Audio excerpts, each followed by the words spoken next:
Kaixo lagunok, gaur galdera simple bati erantzungo diogu. Nola funtzionatzen du iparrorratz batek eta zergatik jotzen du beti iparraldera? Galdera simplea da, baina erantzuteko planeta oso bat beharko dugu. Prest?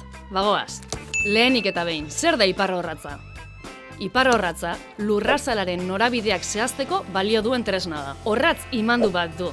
Ardatz baten gainean biratzen du honek eta ipar magnetikoa seinalatzen du.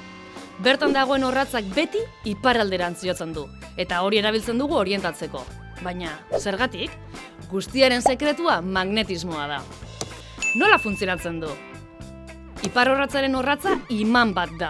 Iparrorratzaren barruko orratza imanduta dago, hau da, iparralde eta hegoalde magnetikoak dituen iman txiki bat da. Lurra bera ere iman erraldoi bat da.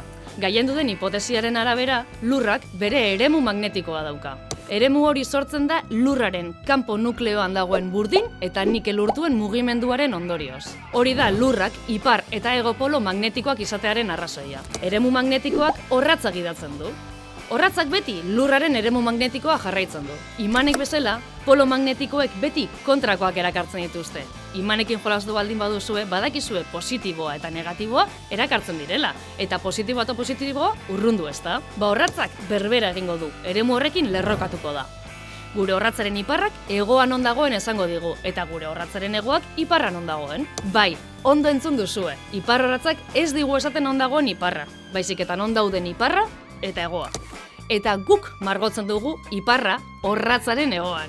Barkatu, liatu zaitut, pixka bat gehiago arrarotzeko, lurraren ipar magnetikoa ez dago benetako iparralde geografikoan, baina nahiko hurbil dago orientatzeko. Gaur egun, ia 2000 kilometroko distantzia izan arren, eta gainera, pixkanaka mugitzen ari da. Horrek esan nahi du, milaka urte barru, iparrorratzek beste toki batera seinalatu dezaketela. Iparralde geografikoa puntu zehatz bat da, baina magnetiko mugikorra da. Ez alda harrigarria?